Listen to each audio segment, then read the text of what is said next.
নমস্কার। তনয়া ভট্টাচার্যের লেখা আজকের গল্প রাজা আর কচ্ছপের গল্প। এক রাজা একটা সুন্দর বাগান ঘেরা প্রাসাদে বাস করতেন।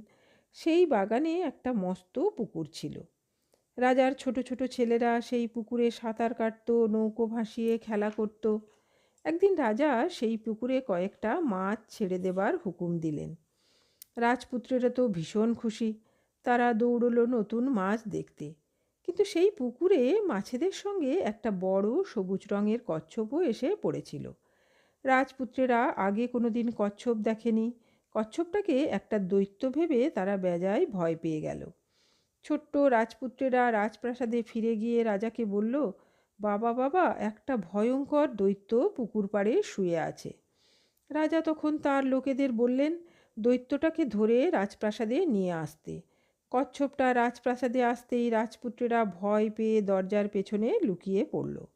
ছেলেদের ভয় দেখে রাজা ঠিক করলেন যে কচ্ছপটাকে মেরে ফেলতে হবে। দৈত্যটাকে কিভাবে মারা হবে সেই নিয়ে রাজার লোকেরা তো মহা চিন্তায় পড়ল। একজন জিজ্ঞেস করল, দৈত্যটা তো বর্ম পরে আছে, তাকে মারব কি করে?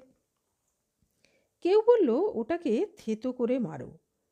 আরেকজন আবার বলল, দৈত্যটাকে উনুনের মধ্যে ফেলে দাও। সকলে মিলে নানা ভয়ঙ্কর উপায়ে কচ্ছপটাকে মেরে ফেলবার ফন্দি করতে লাগলো। একটা বুড়ো লোক জলকে খুব ভয় পেত। সে বলল, ওটাকে পুকুরে ছুঁড়ে ফেলে দাও, দৈত্যটা জলে ডুবে মরুক। কচ্ছপ ভারী চালাক। বুড়োর কথা শুনে সে চেঁচিয়ে বলল, তোমরা আমাকে এই রকম ভয়ঙ্করভাবে মেরো না, জলে ডুবে মরতে আমার ভীষণ কষ্ট হবে।